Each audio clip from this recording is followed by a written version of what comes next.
Bonjour, j'espère que vous allez bien. Lorsque je vous parle de consultation psychologique, c'est juste pour vous amener à comprendre, à avoir une prise de conscience. Observer un couple qui est en instance de divorce, c'est pas chose aisée.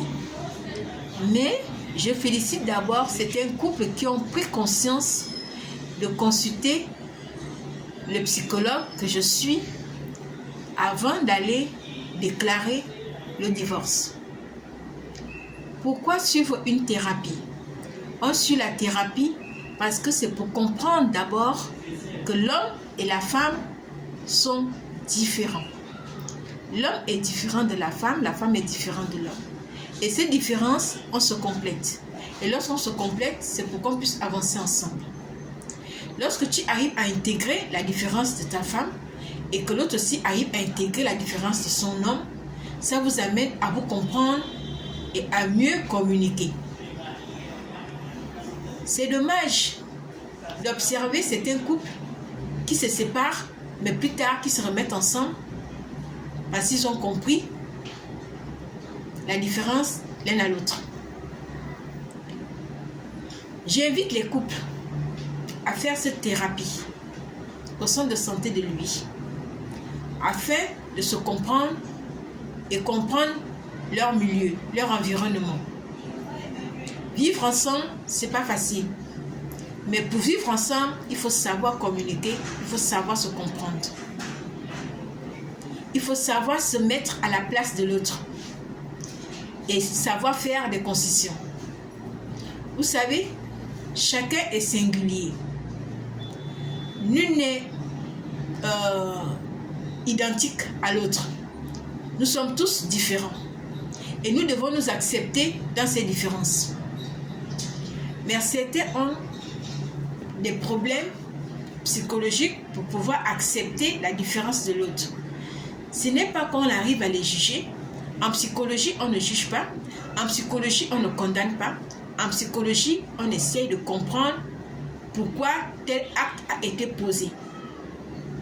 On cherche à comprendre pourquoi il y a ce comportement difficile envers l'autre. Et dès que vous arrivez à comprendre la manière d'agir de l'autre, tout ira mieux. Mais pour comprendre cette manière d'agir, il faut d'abord se comprendre soi-même. Et c'est là où vient la difficulté.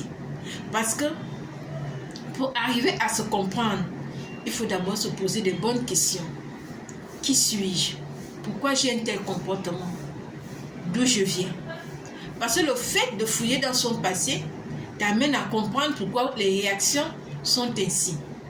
Certains enfants ou certaines personnes ont vécu l'abandon, mais inconsciemment cet abandon réagit sur le subconscient. Et vous ne savez pas pourquoi vous avez un tel comportement. On peut dire le comportement dépendance affective. Parce que vous avez peut-être peur d'être abandonné, vous avez peut-être peur de perdre l'être que vous aimez. Mais vous aurez des comportements agressifs, juste des comportements, vous serez peut-être possessif.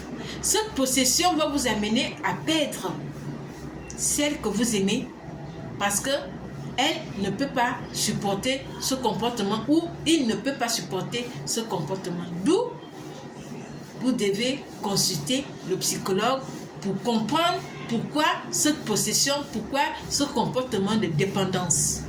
Parce que la dépendance affective, c'est peut-être un symptôme qui peut vous amener à comprendre pourquoi ce comportement. C'est pourquoi moi j'interpelle, faire des thérapies, c'est pour mieux se connaître et prendre conscience sur son bien-être. On ne divorce pas pour divorcer. Il faut toucher toutes les pistes avant de décider de quitter l'être qu'on aime. Parfois, on quitte la personne parce qu'on l'aime, parce qu'on ne veut pas faire du mal. Or, est-ce que vous avez cherché à comprendre pourquoi l'autre a ce comportement? Venez en consultation psychologique pour mieux vous connaître et mieux comprendre l'autre. Si vous voulez comprendre l'autre, cherchez d'abord à vous comprendre vous-même. Cherchez d'abord à vous aimer. Et cet amour, vous pouvez le donner à l'autre.